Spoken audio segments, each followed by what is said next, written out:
El Consejo de Representantes de la Comisión Nacional de Salarios Mínimos aprobó un aumento de 13% y eso beneficiará a más de 8 millones de trabajadores en todo el país.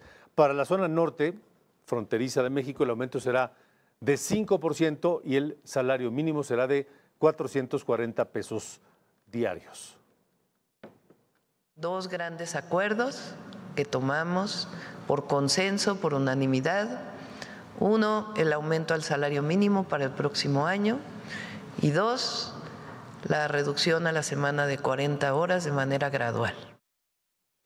Y este ajuste busca mejorar el poder adquisitivo alcanzando el nivel más alto desde 1980 y permitirá que el salario cubra hasta 2 canastas básicas en el resto del país.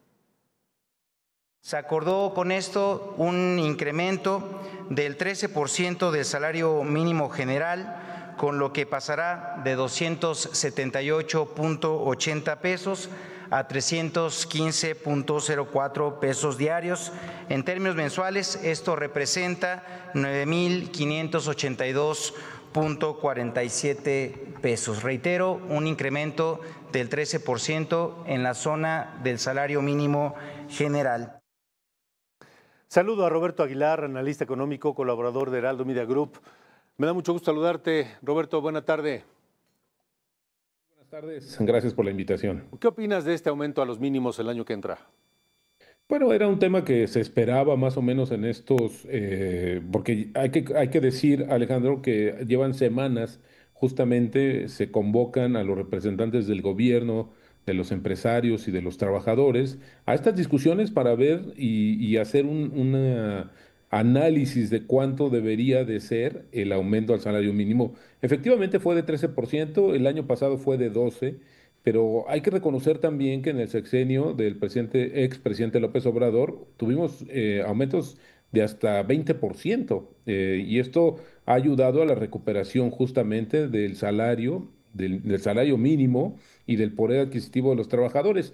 Y creo que esto es un tema interesante, Alejandro, si lo vemos desde la perspectiva de este anuncio del salario, del anuncio de esta iniciativa ya para ponerla en marcha y que culmine en el 2030 de disminuir la jornada laboral para que llegue a 40 horas. Y yo sumaría, mi estimado Alejandro, este anuncio, esto que se está dando ya se concreta, esta conformación de otro organismo empresarial que servirá de enlace justamente con el gobierno, con la presidenta específicamente, para detonar la inversión en México. Es decir, que vemos aquí como varias, pues, señales de de este mejor diálogo con los empresarios. Claro, hay voces que han criticado esta situación, sobre todo porque al final del día, mi señor Alejandro, si vamos sumando también otras iniciativas, por ejemplo, aumentar el número de días de vacaciones, esto que todavía está en el tintero de subir también los aguinaldos, pues vemos que finalmente sí se está encareciendo para los empresarios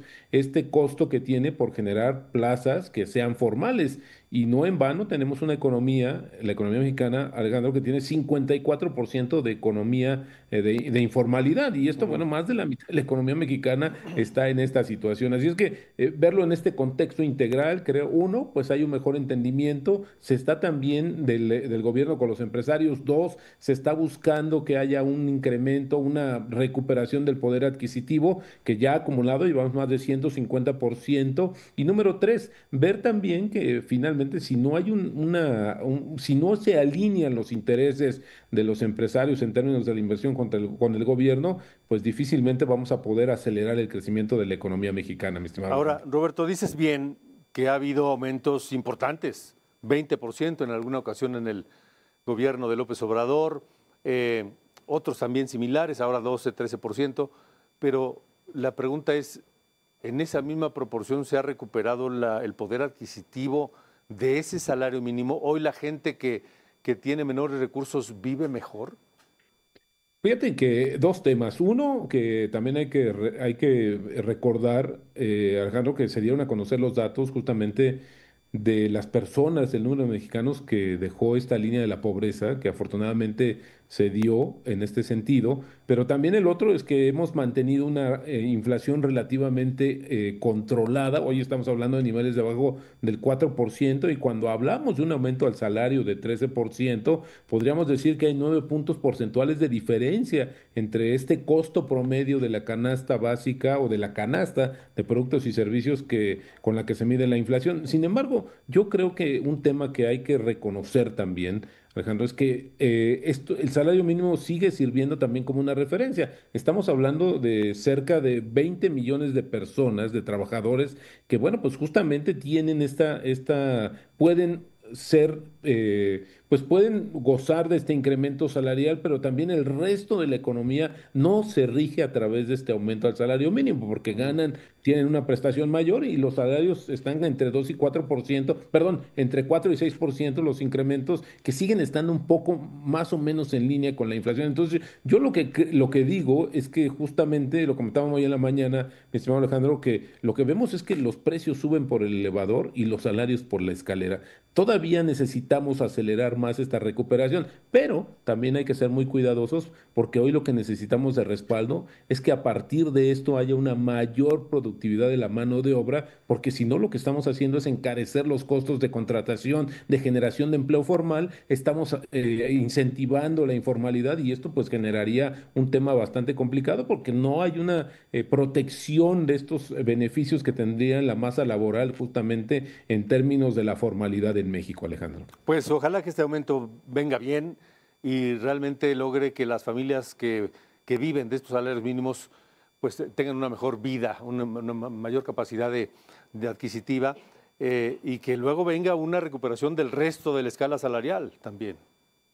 Totalmente, Alejandro. Y hay que recordar que antes de que se dieran estos incrementos importantes de 2 dígitos del salario mínimo, había mucho temor de que aumentarlos pudiera generar un efecto inflacionario y no se dio. Pero también es importante decirlo que en el 2018 se desligaron los salarios mínimos de muchas referencias. Te acordarás, Alejandro, que ves el Sí. salario mínimo para algunos deudas, para multas, en fin, y se creó una unidad, la UMA, que esto se va a dar a conocer en los primeros días del próximo año a partir del cierre de la inflación de 2025. Y esto también hay que reconocerlo, ha ayudado a que el salario mínimo deje de ser una referencia y que finalmente no encarezca otros bienes y servicios a través de este incremento o de esta revisión anual. Yo también estimo, mi señor Alejandro, que el resto del sexenio, pues los incrementos no van a ser en esta misma magnitud, porque ya se ha alcanzado un tope y hay que evitar, como te decía, que ya genere presiones inflacionarias a la economía. De acuerdo. Roberto Aguilar, gracias y te mando un abrazo. Al contrario, Alejandro, muy buenas tardes, gracias. Hasta luego, buenas tardes.